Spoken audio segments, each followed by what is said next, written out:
Hi everyone, welcome back to Crochet Rocks. Tracy here, and in this tutorial I'm going to show you how to make these gorgeous little baby mittens. Now these are in 3 sizes, you can see. They're like 0 to 3 months. Then you've got a 3 to 6 and a 6 to 9, possibly up to a year. It's quite big, those ones. And I'm going to show you how you can do these different sizes with the one pattern. Now, I recently made some baby booties, and this is to go with those. It's like a little set. I'm aiming to do a little hat as well if I can get round to doing that, that is. Got lots going on. But for now, I'm going to show you how to make these. Now, this is the one that we're going to do the partner of today. And this is made with James C. Brett Flutterby Chunky. And the reason I've chosen this is a chenille yarn, but it is quite drapey. Some of the chenille yarns, they're all chunky, which is a bulky 5, but some of them are quite stiff and sturdy, whereas this one is lovely to work with. It's really willowy. So I've, as I say, made the booties already out of the same yarn, and I'm going to make this one here. And all you have to do is change the hook size. I'll show you. So for the smallest one and this one here, I used a 4.5mm crochet hook. Now you might think that's quite a small hook to use with a chunky chenille yarn, but I wanted it to be quite close crochet without being stiff. That's why I chose the Flutterby. And again, the booties were made with a 4mm, so those were quite nice and sturdy as well. But the larger one, this one here, exactly the same sort of pattern, just a few little differences, and I made that with a 5mm crochet hook. So I'm going to clear all my stuff out of the way and get ready to show you how to do this. So while I'm doing that, if you haven't already, don't forget to hit the subscribe button and the notification bell. And just a little word that all of the stuff that you can see today, the hooks, the darning needles and scissors and all the yarn, is available at hobbyrocks.co.uk. Now there is a link in the description box and a voucher code, and this yarn is also on special offer anyway, but you can still use the voucher code, which is valid until the end of December. If you're watching this after December, there will be another voucher code in the description box anyway. I've always got one that's going on, but this is actually quite reasonably priced yarn in any case. So I'm going to clear this out of the way then, and I'll come back to you as soon as I've done that. Okay, so before I begin, if you didn't want to make any of the same sort of mitten with a chenille yarn, I do have a set of chunky baby mittens also, which I'll try to remember to put a link to at the end of the video, and I'll when all the videos pop up, the 4 come in, and I will also put my booties if you want to make those. So we start by doing a magic loop. Now if I do a really easy magic loop, and I've got a short and tutorials that show it, but it's very easy. You just make a ring, simple as that, put the hook in, bring the yarn through and do a chain, and you've done your magic loop. Simple as that. So I'm going to do a total of 9 half trebles, which is a UK term. It's half double in the US. So for this size we make 9, for this size we make 8, and for this size we make 10. So we've got 8, 9, 10, simple as that. Okay, so I'm going to do 9 of those inside this loop, working over that tail, and I'm going to assume you know how to do the stitches involved. And just if you need if you feel like this is getting a little kind of crowded, then you can just pull that. If you think this is going to get compromised, you can just pull it a little bit and then work over the tail. So I'm going to pause it for a second and I'll come back to you when I've finished my 9 stitches. Okay, so I've done my 9, so I'm just going to give this a little tug. That's the only trouble with this yarn, it does tuft, but there we go. I've cinched that shut and I'm just going to slip stitch into my very first one. Okay, simple as that, and we've got our ring. Now, a lot of people, the criticism they have of this kind of yarn and fluffy yarn is that they can't really see the stitches, but this is fine because we can go in between them. That's the beauty of this. So I'm going to do my chain. I'm going to cinch it down a little bit because I don't want it to get confused with a stitch. So in each one, in each space in between them, I'm going to do 2. So I'm going to increase in every stitch around, just like we would if we were making a hat, for instance. So by the end of this, I will have 18 stitches. You can see the dent where the stitch is, and if you have any confusion, you can just feel your way. The beauty of this project is it's nice and small, so it's quite easy to do that. So I'm going to pause it again. I'm going to go in 2 in between each one, and I'll catch up with you when you get here, and you should have 18 stitches. Obviously, if you're making the smaller size, you would have 16, and if you're making the large size, you would have 20. Okay, so here we are, we're back at the start. I'm just going to do a slip stitch into the first one, and we only need to increase 1 more stitch, and that's not just yet. So I'm going to do a chain and I'm going to cinch it down again. Now we're going to do 1 in every single stitch around. So nice and simple. Now you will notice that it will start to cup and turn up on itself. So that's nice and simple. You can go between the stitches again if you can't see the part to go into. That's the beauty of this yarn if you're doing a project like this, where you can just go between, and because it's nice and fluffy, you won't see anything, so you don't know where you've been. See what I mean about it cupping? Okay, now I'm going to pause the video and I'll catch up with you when I get back here, and you should still have your 19 stitches. Well, if you're making this size, you'll still have the others respectively if you're making the others. Okay, so we're all the way back, and as you can see, it's starting to cup.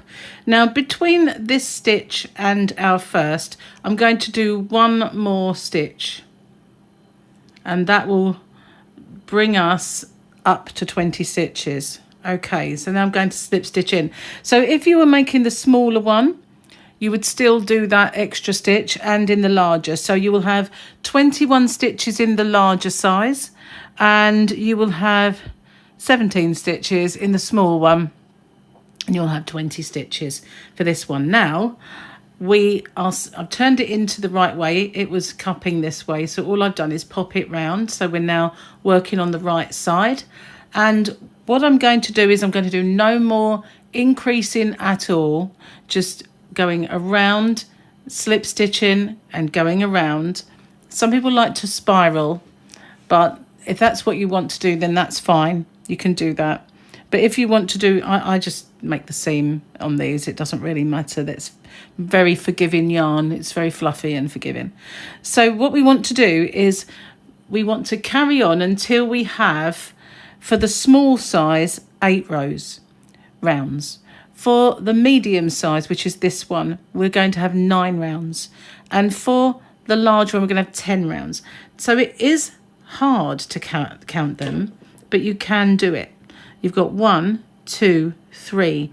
You can, sorry, I realised that. 1, 2, 3. You can just about see your rounds. So I'm going to pause it then, and I'm going to come back to you when I've done my last of my 9 rows. I've done 3 so far. I'm going to do another 6, and then I'll come back to you. So they're just no more increasing, just 1 in each stitch all the way around, and for another 6 rows. But if you're making the small one, obviously it will be for 5 rows, and if you're making the large one, it will be for what do I do? 7 rows. Whoever said I was a professional? I'll be right back with you once I've done that. Okay, my bad. My maths is awful. Okay, so 2 9s are 18. We had 18 stitches, 1 extra is 19 on this one, not 20. So yeah, 21 on the large, 19 on this one, and 17 on the smaller size. Okay, I'll see you when I get there. Okay, here I am.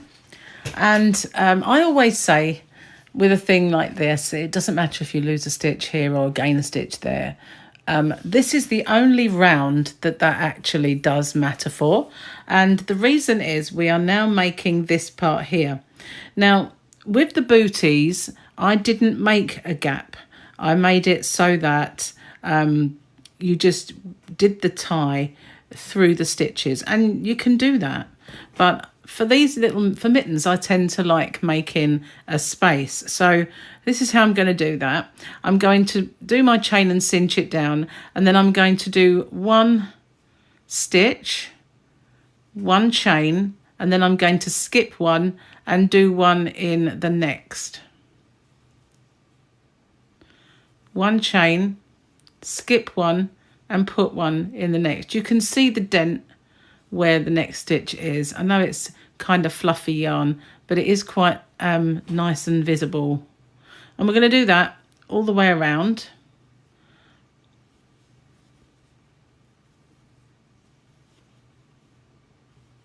Nice and simple. Might as well not bother to pause it because it's very quick.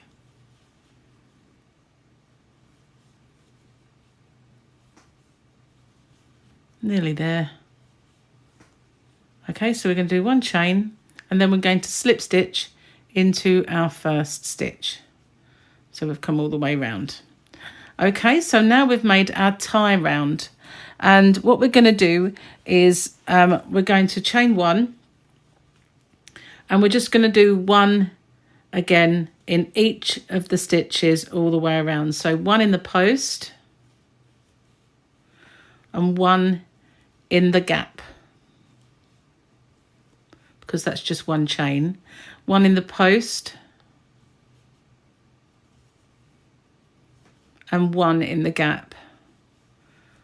We're going to do that all the way around until we get back to the start again. So I will pause it on this round, and I just want you to carry on doing that. 1 in the post and 1 in the gap. Some people who can't find the post might benefit for just doing 2 in the gap. It would, as long as your stitch count will be the same when you get to the other end, if you can't find where to go into. But it is quite simple, you know. I do think you'll be able to manage that.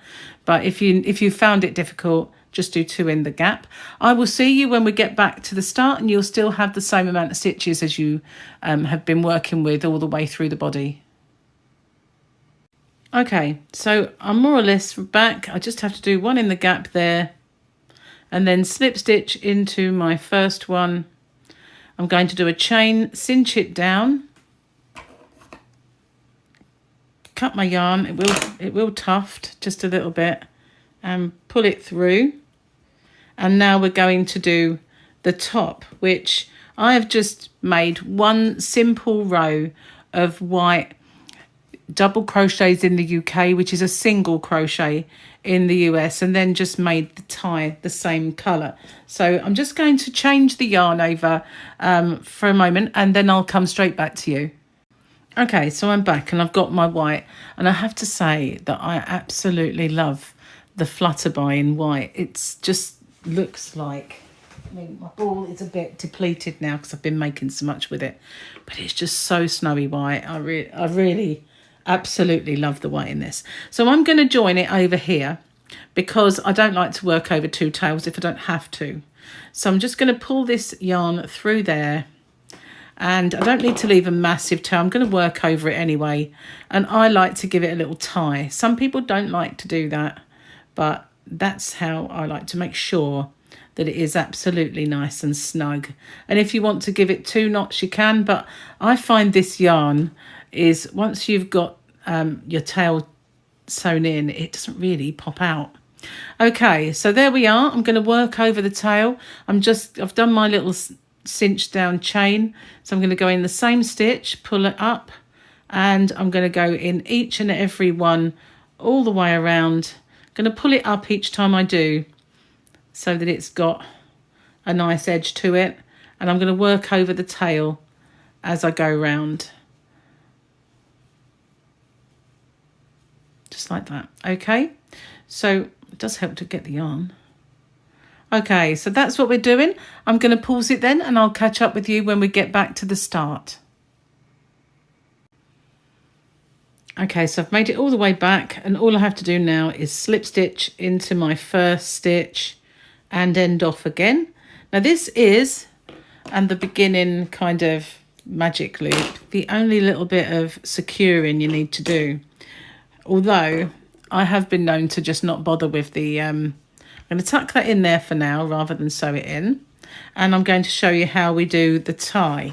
So here we are. This is what we're doing now. It does look smaller, doesn't it? But that's probably because I've been not manoeuvring it as much as the other one. Okay, so I find around 45 chain is enough.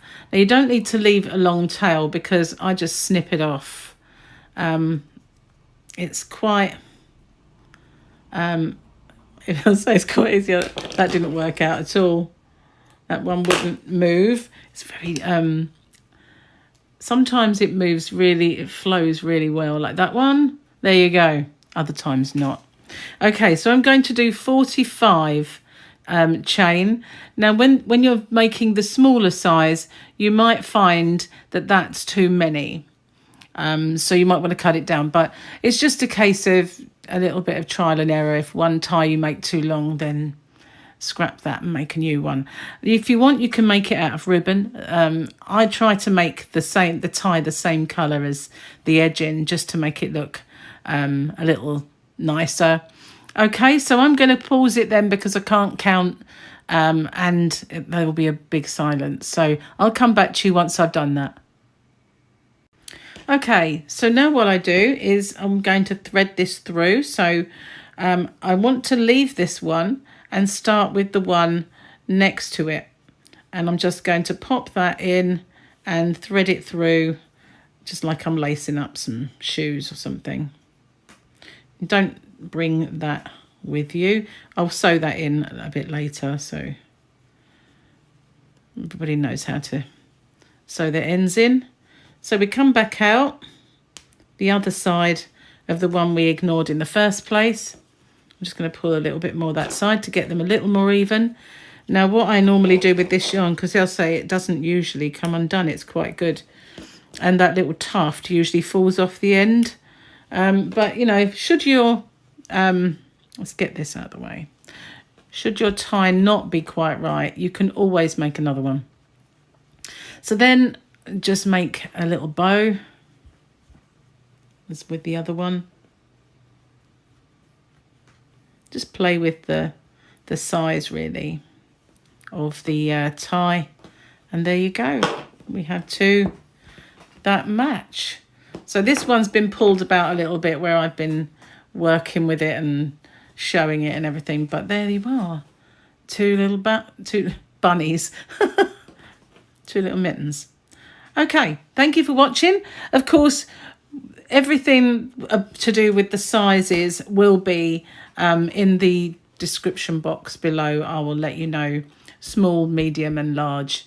The different sizes and the amount of stitches and the amount of rows and everything will be in the bottom, and I won't get it wrong because I won't be under pressure to get my maths right on camera.